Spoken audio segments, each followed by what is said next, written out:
आज से हम क्लास 12th का अकाउंट्स का सिलेबस स्टार्ट करने जा रहे हैं। तो हमारे पास जो सिलेबस में बुक्स हैं वो पार्टनरशिप अकाउंट्स, कंपनी अकाउंट्स और एनालिसिस ऑफ फाइनेंशियल स्टेटमेंट होंगी। ये 3 बुक्स हैं। हम सबसे पहले इसमें से पार्टनरशिप अकाउंटिंग को स्टार्ट करेंगे। तो फर्स्ट चैप्टर होगा हमारा इसमें fundamental of partnership, change in profit sharing ratio among existing partners, admission of A partner, retirement and death of A partner and dissolution of A partnership. इसमें हमें partnership के बारे में बेसिक इन्फॉर्मेशन मिलेंगी कि प्रॉफिट एंड लॉस कैसे तैयार किया जाता है, एप्रोप्रिएशन, और पार्टनर को प्रॉफिट कैसे डिस्ट्रीब्यूट किया जाता है, अदर थिंग्स ऑल्सो। इसमें हमें पता लगेगा कि एग्जिस्टिंग पार्टनरशिप में जब हम रेशो को चेंज करते हैं तो उनके प्रॉफिट पर या लॉस पर कैसे इफेक्ट पड़ता है। इसमें हम एक नए पार्टनर को एडमिट करेंगे, उसके अकॉर्डिंग फर्म में जो चेंजेस होंगी वो देखी जाएंगी। इसमें अगर कोई पार्टनर छोड़ के चला जाता है या उसकी डेथ हो जाती है तो उसमें पार्टनरशिप अकाउंट में ट्रीटमेंट कैसे होगी उसको देखा जाएगा।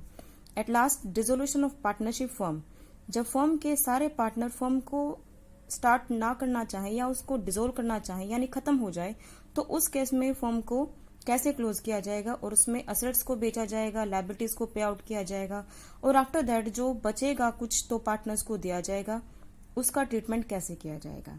अब हम स्टार्ट करते हैं फंडामेंटल ऑफ पार्टनरशिप। पार्टनरशिप का एक्ट 1932 है। पार्टनरशिप उसको कहते हैं जहां 2 और 2 से ज्यादा मेंबर मिलकर काम करना चाहे तो पार्टनरशिप कहलाती है। According to section 464 of Indian companies act 2013, maximum partnership partners की जो लिमिट है वो मैक्सिमम की गई है 50 तक। अब 50 से ज्यादा किसी भी केस में पार्टनरशिप में मेंबर नहीं हो सकते। अब पार्टनर्स अगर काम करेंगे तो उनके बीच में एक एग्रीमेंट भी होना चाहिए। वो एग्रीमेंट कैसे होगा? वो एग्रीमेंट कहलाएगा पार्टनरशिप डीड। पार्टनरशिप डीड में क्या क्या लिखा जाएगा कि कितने नंबर ऑफ पार्टनर्स हैं, उनके नेम, एड्रेस क्या है, उनकी कैपिटल्स कितनी कितनी लगाई उन्होंने, टाइप क्या है कैपिटल का, नेचर क्या है बिजनेस का, ड्राइंग कितनी होगी, इंटरेस्ट ऑफ ड्राइंग कितनी होगी, प्रॉफिट शेयरिंग रेशो कितना होगा यानी प्रॉफिट उनको डिस्ट्रीब्यूट कैसे किया जाएगा, सैलरी कितनी होगी, तो इंटरेस्ट ऑन कैपिटल कितना दिया जाएगा, सैलरी कितनी दी जाएगी। ये सारी बातें पार्टनरशिप डीड में मेंशन होती हैं। और अगर हमारे पास पार्टनरशिप डीड नहीं है तो पार्टनर्स को इक्वल प्रॉफिट दिया जाएगा चाहे उन्होंने कैपिटल कितनी भी लगाई हो।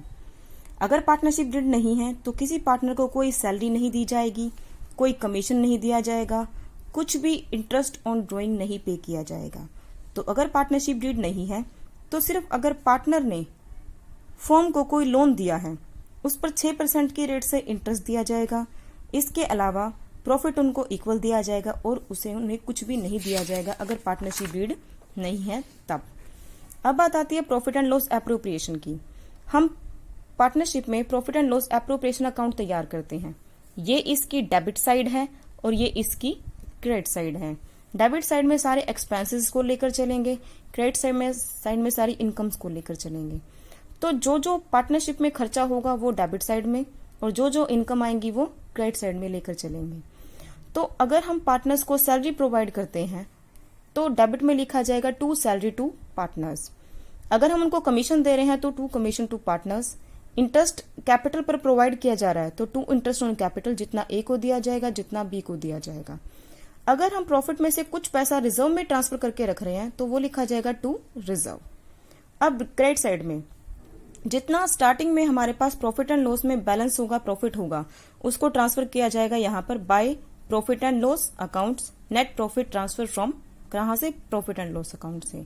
और अगर हम ड्राइंग पर इंटरेस्ट चार्ज कर रहे हैं, अगर इंटरेस्ट चार्ज करेंगे तो वो हमारे बिजनेस के अंडर आएगा यानी पैसा आएगा, तो इनकम हुई बाय इंटरेस्ट ऑन ड्राइंग, इसीलिए उसको क्रेडिट साइड में रखा जाएगा। अगर हमारी ये साइड ज्यादा है तो बचेगा हमारे पास प्रॉफिट, उसको डिस्ट्रीब्यूट कर दिया जाएगा profit transfer to capital accounts. जितने भी पार्टनर्स होंगे, चाहे ए हो, बी हो, सी हो, जितनी भी उनकी रेशो होगी उसमें प्रॉफिट को बांट दिया जाएगा, या तो उनके कैपिटल अकाउंट में या उनके करंट अकाउंट में। तो टू एज कैपिटल अकाउंट और एज करंट अकाउंट, या अगर बी है तो बी कैपिटल अकाउंट और बी करंट अकाउंट। तो ये हमारा प्रॉफिट एंड लॉस एप्रोप्रिएशन बनेगा। और अगर हमारी ये साइड ज्यादा है तो प्रॉफिट तो बचेगा नहीं, तो हमारे पास बचेगा लॉस, उसको ट्रांसफर कर दिया जाएगा by loss transfer to capital accounts. फिर ए, बी, सी जितने भी पार्टनर्स हैं उनमें डिस्ट्रीब्यूट कर दिया जाएगा उनकी प्रॉफिट शेयरिंग रेशो में। अब है हमारे पास कैपिटल अकाउंट। कैपिटल अकाउंट्स हमारे पास दो टाइप के हैं, एक होगा फिक्स कैपिटल अकाउंट, एक होगा fluctuating capital account. Fix capital account में हम कोई चेंजेस नहीं करते, तो इसीलिए हमारे इसमें दो अकाउंट बनेंगे, एक बनेगा कैपिटल अकाउंट, एक बनेगा करंट अकाउंट। तो कैपिटल अकाउंट में सिर्फ कैपिटल को मेंशन किया जाएगा और करंट अकाउंट में बाकी सारी इन्फॉर्मेशन को मेंशन किया जाएगा।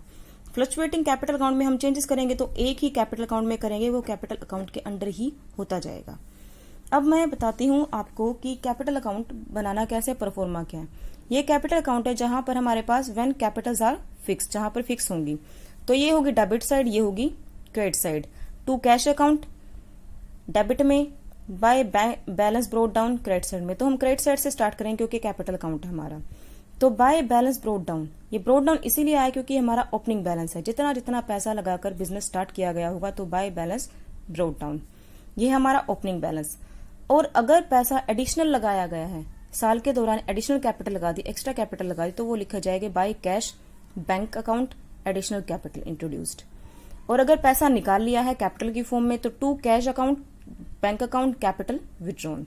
और अगर हमारे पास ये साइड ज्यादा है तो यहाँ बैलेंस बचेगा, ये साइड ज्यादा है तो यहाँ बैलेंस बचेगा, और ये हमारा क्लोजिंग बैलेंस कहलाता है। डेबिट साइड में ओपनिंग बैलेंस और क्रेडिट साइड में ओपनिंग बैलेंस और डेबिट साइड में क्लोजिंग बैलेंस। अब बनाते हैं हम, क्योंकि हमारे पास कैपिटल हमारी फिक्स्ड है, तो हम फ्लक्चुएटिंग कैपिटल फिक्स है, तो हमारे पास करंट अकाउंट बनेगा। करंट अकाउंट में हम सारी इन्फॉर्मेशन को ट्रांसफर कर देंगे, बाकी जो हमारे पास है।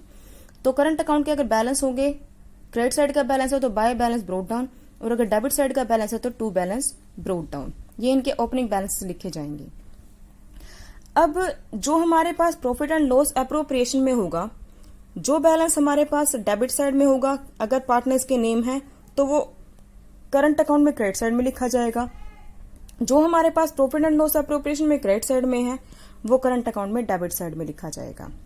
तो यहां पर जैसे हमने पार्टनर्स को सैलरी दी है, सैलरी टू पार्टनर्स, तो करंट अकाउंट में क्रेडिट साइड में आ जाएगा, लिखा जाएगा बाय पार्टनर्स सैलरी।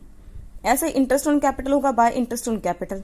ऐसे हमारे पास बाय पार्टनर्स कमीशन होगा, अगर हमने कमीशन दिया है पार्टनर को, जैसे यहाँ से हमने कमीशन दिया, इंटरेस्ट ऑन कैपिटल दिया, पार्टनर को सैलरी दी, तो जो डेबिट साइड का बैलेंस है वो करंट अकाउंट में क्रेडिट साइड में आ जाएगा, पार्टनर्स कमीशन अकाउंट। और अगर हमारे पास प्रॉफिट एंड लॉस एप्रोप्रिएशन में प्रॉफिट का बैलेंस बचा है, तो ये भी क्रेडिट साइड में यहां पर आ जाएगा by profit and loss account share of profit.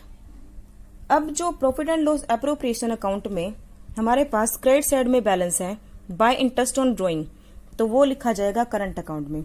और अगर पार्टनर ने ड्राइंग भी की है तो वो भी यही लिखी जाएगी to drawings account, to interest होगा उस पर इंटरेस्ट ऑन ड्राइंग अकाउंट। और इन केस अगर हमारे पास प्रॉफिट एंड लॉस में क्रेडिट बैलेंस बचता है, तो इट मीन्स ये हमारा लॉस का बैलेंस है, तो ये यहाँ क्रेडिट साइड में आया तो करंट अकाउंट में ये डेबिट साइड में लिखा जाएगा to profit and loss appropriation account in case of loss. और अगर हमारे पास ये साइड ज्यादा है तो यहाँ बैलेंस बचेगा, इन केस अगर डेबिट साइड ज्यादा है तो क्रेडिट साइड में बैलेंस बच जाएगा बाय बैलेंस कैरिड डाउन। तो ये हमारे पास है दोनों capital account when capital R fixed, तो दो अकाउंट्स बनाए जाएंगे, एक कैपिटल अकाउंट बनाया जाएगा और एक करंट अकाउंट बनाया जाएगा। इन केस अगर हमारे पास फ्लक्चुएटिंग कैपिटल अकाउंट है तो एक ही कैपिटल अकाउंट बनेगा, फ्लक्चुएटिंग कैपिटल अकाउंट, और सारे बैलेंसेस को इसी में ट्रांसफर कर दिया जाएगा। इस केस में दो कैपिटल अकाउंट ना बनकर एक ही बनेगा। तो यहाँ पर सबसे पहले लिखा जाएगा bye balance brought down opening balance, फिर अगर साल के दौरान एडिशनल कैपिटल लगाई है तो बाय कैश या बैंक जो भी आपके पास हो, और अगर पैसा निकाला जाता है तो टू कैश या बैंक। अगर ड्राइंग किया हमने कैपिटल के अगेंस्ट यानी कैपिटल की फॉर्म में ड्राइंग किया तो वो यहाँ पर आ जाएगी, अगर ड्राइंग किया प्रॉफिट के अगेंस्ट वो भी यहीं आएगी। अब to interest on drawing profit and loss का अगर लॉस का पार्ट है वो भी यहीं आ जाएगा। बाय पार्टनर को अगर हम सैलरी दे रहे हैं तो यहाँ पर कमीशन दे रहे हैं तो यहीं पर प्रॉफिट एंड लॉस का बैलेंस बचा है तो यहीं पर शेयर ऑफ प्रॉफिट। तो अगर हमारे पास फिक्स्ड कैपिटल अकाउंट है तो दो कैपिटल अकाउंट बनाए जाएंगे, एक बनेगा कैपिटल, दूसरा बनेगा करंट अकाउंट। और इन केस अगर हमारे पास फ्लक्चुएटिंग कैपिटल अकाउंट है तो एक ही कैपिटल अकाउंट बनेगा, सिर्फ फ्लक्चुएटिंग कैपिटल अकाउंट, इसको बोलेंगे हम कैपिटल अकाउंट, और सारी इन्फॉर्मेशन को इसी में पुटअप कर दिया जाएगा। तो अगर हमारे पास क्रेडिट साइड ज्यादा है तो इस साइड का बैलेंस बचेगा to balance carried down. In case हमारे पास डेबिट साइड का बैलेंस है तो यहाँ बच जाएगा बाय बैलेंस कैरिड डाउन। यहां तक आप कर लेना, फिर इसके बाद हम आगे स्टार्ट करेंगे।